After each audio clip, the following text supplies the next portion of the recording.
আসসালামু আলাইকুম এভরিওয়ান। আজকে আপনাদের সাথে আমি শেয়ার করব কিভাবে আমি পুরো মাসের জন্য মাছ ফ্রিজে সংরক্ষণ করি। আর কিভাবে কোন প্রসেসে মাছ রাখলে মাছ দীর্ঘদিন ফ্রেশ থাকে, মাছে কোনো ব্যাড স্মেল হয় না, টেস্টও ভালো থাকে। তো আজকে আমাদের মাছের বাজার করা হয়েছে আর আমরা একসাথে পুরো মাসের মাছ একবারে কিনে ফেলি।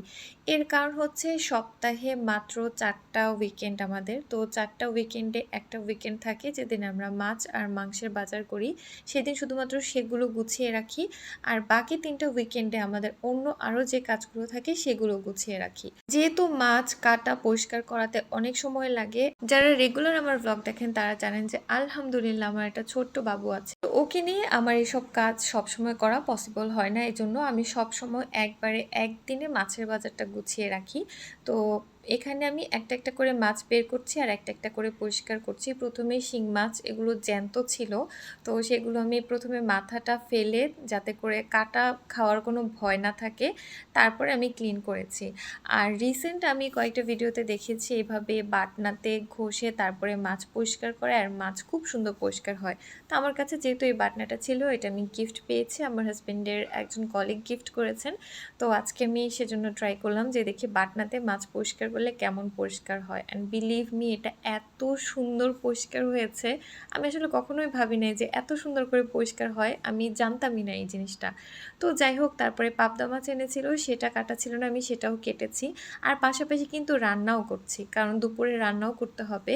অ্যান্ড দেন বাকি যে মাছগুলো এনেছিল সেগুলো আমি ক্লিন করে নিচ্ছি। মাছ যদি খুব ভালো করে পরিষ্কার করে বেশ কয়েকবার লবণ দিয়ে ধুয়ে তারপরে একবারই ফ্রিজে রাখা হয়, তাহলে কিন্তু মাছে কোনো গন্ধ আসে না, মাছ অনেক দিন ভালো থাকে। আর যদি এভাবে বাজার থেকে যেভাবে কেটে এনেছে সেইভাবে এই মাছের রক্ত সহ যদি আমরা রেখে দিই, এই মাছটা কিন্তু ২-৩ দিন পরেই আর খেতে ভালো লাগে না। আর তখন যতই ধোয়া হোক না কেন, এইটা কিন্তু আর মাছ থেকে উঠে না।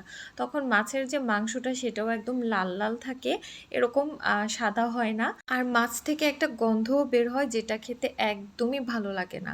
তো এই জন্য আমি সব সময় মাছ বাজার থেকে আনার পরে বেশ কয়েকবার পানি দিয়ে খুব ভালো করে ধুয়ে নিই, তারপরে লবণ দিয়ে ৩ থেকে ৪ বার ধুয়ে নিই। তাহলে কিন্তু মাছের গন্ধ বলেন, স্বাদ বলেন একই রকম থাকে।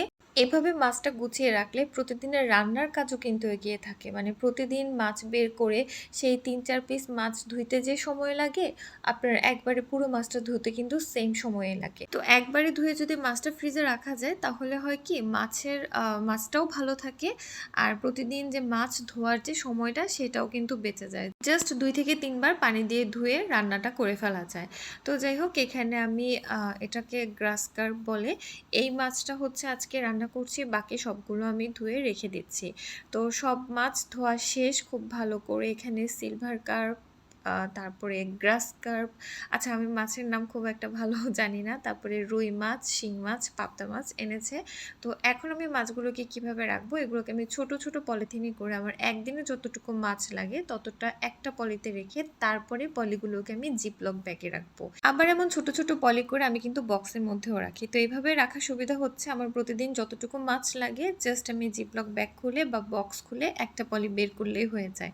আর সব মাছ যদি এভাবে পলিতে না রেখে একসাথে বক্সে রাখি, তখন যেটা হয় যে অনেকগুলো মাছ একসাথে রাখলে সেগুলো ডিফ্রস্ট হতে সময় লাগে। আর যেহেতু আমি মাছগুলো অনেক দিন ধরে খাবো, তো বারবার ডিফ্রস্ট করতে করতে মাছের টেস্ট কিন্তু নষ্ট হয়ে যায়। এই জন্য আমি এভাবেই রাখি, এটাই আমার কাছে বেশি ভালো মনে হয়।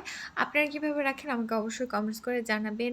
আর তারপর তো মাছ ধোয়ার পরে ক্লিনিংয়ের কাজ তো আছেই। যে জিনিসগুলোতে আমি মাছ রেখেছি সেগুলো সব ক্লিন করা, সিঙ্ক ক্লিন করা, এগুলো তো মাস্ট। আর কে কে এভাবে বাটনা দিয়ে মাছ পরিষ্কার করেন সেটাও অবশ্যই জানাবেন। উত্তরবঙ্গের মানুষ মেইনলি এই বাটনাটা ইউজ করে মাছ পরিষ্কার করার জন্য, আমি যতটুকু দেখেছি বা জেনেছি। তো এই বাটনাটা যে এত বেশি কাজের, এটা আমি একদমই ভাবি নাই। এখন খুব আফসোস হচ্ছে কেন এই জিনিসটা আগে জানতাম না। স্পেশালি শিং মাছ, পাবদা মাছ এগুলো ক্লিন করা অনেক সহজ। দেখলেন তো কত সহজে এগুলো পরিষ্কার হয়ে গেল। আর আমার কাছে সময় থাকলে আমি রুই মাছটাকেও বাটনাতে একটু ঘষে নিতাম, তাহলে রুই মাছের যে কালো অংশটা মানে কালো পার্টটা সেটাও ক্লিন হয়ে যেত। বাট আজকে আর একদমই সময় ছিল না, এতগুলো মাছ গুছাতে আমার কিন্তু বেশ অনেক সময় লেগে গিয়েছিল।